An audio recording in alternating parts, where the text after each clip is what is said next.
What's up, ladies and gents? Welcome to GNR. My name is Francisco, and today I want to help you bring out the absolute most out of your Elgato Wave 3 USB condenser microphone. Over the last couple of weeks, I've released a couple new videos that I've posted on Twitter or YouTube, and I've been using the Wave 3 microphone as the main mic for my audio commentary. Since I started using this mic, I've actually been getting a lot of positive feedback regarding my audio quality.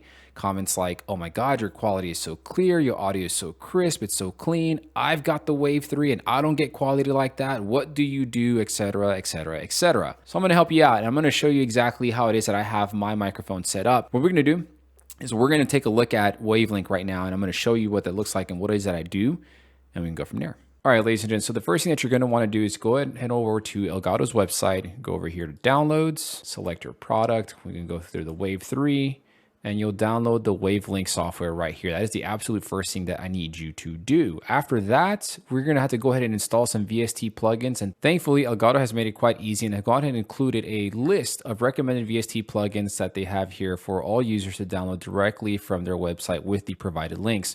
I will personally tell you right now, I recommend the Reaper Noise Gate, the Reaper Compressor, and the Reaper EQ because those are the only three plugins that I use with my Wavelink. Once you've gotten that taken care of and you've got Wavelink installed and your VSTs downloaded and extracted to a directory of your choosing, when you open up Wavelink, you're going to go to the gear right here at the top right corner, and you're going to hit Scan Plugin Folders. The program will automatically scan and detect all plugins and add them to Wavelink. Once you've got that taken care of, I need you to head on over to this little waveform symbol icon down here, click it, and you're going to hit plus, and it's going to have a list of all the plugins that it's found on your computer, and you're going to be able to manually add them in. It's very important for you to understand that the load order of the plugins is very important and will affect the quality of your audio. Because this is a USB condenser microphone, and condenser microphones are incredibly sensitive microphones, I always start off with the Reaper Gate first. So what you'll do is you highlight your VST plugin of choice, and you go to the gear here,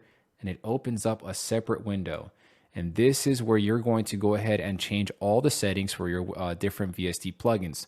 So this is Reaper Noise Gate, and the Noise Gate's job is to basically cut the mic on and off after a certain decibel level so that other sounds don't get into the microphone when you're not recording or when you're not speaking. So for example, I'm gonna be quiet right now and I want you to look at the meter all the way to the left. So you see how all that green bar is hovering beneath the slider. That's stuff like my PC fans, my AC unit, or any sort of other ambient noise going on in my room. What you're going to do is you're going to be totally quiet when you're setting this up, and you're going to see at about what level your slider hovers at, or what level your bars hover at. And once you've identified that, you're going to set your slider to be just above that. So that way you can speak very quietly and people can still hear you, or you can come in with your natural tone and people are going to be able to hear you. But when you're not speaking, they're not going to hear your PC fans or your ceiling fan or your AC unit or anybody in the background being loud or obnoxious. So next up, I've got the Reaper EQ, and the equalizer is going to be the most intimidating one of them all, and also the one's going to impact your sound the absolute most.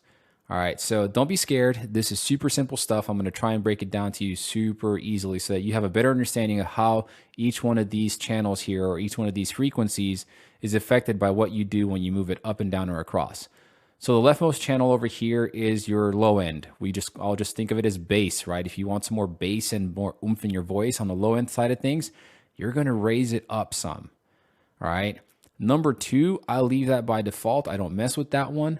Number 3 is more of a bit of the mid end of things. And if I'm wrong, please let me know in the comments below so that I don't give people wrong information. But this is the best way I know how to define it. This one, I'll usually drop anywhere from -3 to -4 dB, and I'll leave it right here on the 1000 kilohertz line. The very last one over here, number 4, just through playing around with them, I found that this placement right here is the best placement for what I want to get out of my microphone. My settings are not a one size fits all because every single person's voice is unique. So what works for me and sounds great for me may not necessarily sound great for you, and I want you to keep that in mind, because the way you're going to get the audio quality you want is you're gonna have to play around with it. You're gonna have to literally start off with a flat EQ, and you're gonna have to go each node at a time, up and down, side to side, until you get the depth and the type of audio quality that you want. This is what I know works for me and my settings. And so now when I move between OBS And wavelength, I can basically reset everything to what it is now because this is what works. And last but not least, compressor. So a compressor's job is to basically maintain a level set of volume, if you will, across highs and lows, from quiet moments to loud moments. It basically tries to level everything off so that you're not peaking and dropping out of nowhere. There are a couple of things that you want to basically set to an ideal setting. Pre-comp attack and release should be at what it is now by default. Low pass, high pass, RMS size, leave those alone, don't touch those. Wet and dry, don't touch those. Again, in the spirit of just experimenting and trying to find what works for me, I found that having this little threshold here at -10 works fine for me because this will kick in whenever I speak loudly enough in an excess of -10 decibels. So once it passes up -10 dB, it should actually hypothetically kick in, but it looks like it's not even going to do that. So that's because I don't really try to speak too loudly. The one thing that you're going to want to really change here is going to be your ratio. And a 4.0 to 1 ratio is how you get very close to broadcast quality.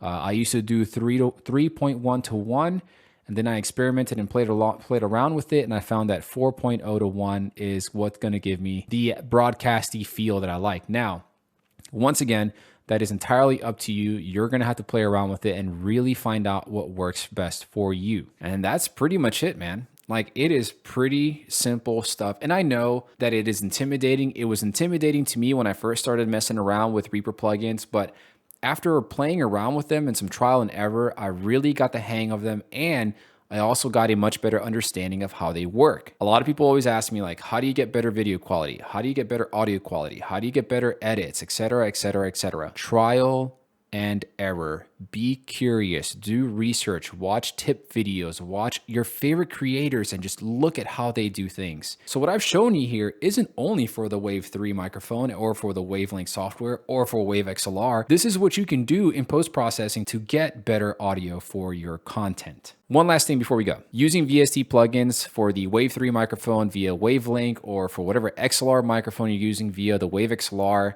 or in post-processing in a program like DaVinci Resolve, is a major step towards getting better audio quality, for sure. But that's only half the battle. The other half of the battle is your mic technique. Positioning your microphone at the right angles for your voice and for your subject. So for example, this is a condenser microphone. I know that condensers are sensitive microphones, so they are very sibilant. That means that the S's and the T's can be very harsh at times. As even with a pop filter on, they can be pretty harsh. The way to counter that is to basically have your microphone coming at you from an angle. Instead of dead center, where all that is going straight into the capsule, you speak into your microphone at an angle, and you even can have it tilted backwards just a little bit, just to help reduce and combat some of the sibilance there. The other thing too is understanding gain. This is a big one I was super guilty of early on in my content creation time, and even up until recently, years later. The closer you are to your microphone, the more warmth you're going to get out of that quality, right? Out of your voice. But if your gain is way too high and you're this close to your mic, you're going to clip and distort your audio. So I just want you to keep it simple. The closer you are, the lesser your gain needs to be. The further away you are, the higher your gain needs to be. If you can get the technique down, and if you can get those VST plugins working for you in your favor and play around with them and really learn them and get them working for you, you'll have fantastic audio, probably better than mine. I hope so, at least. I hope you found this helpful, ladies and gentlemen. Until next time, be good to yourselves, be good to one another. Peace out.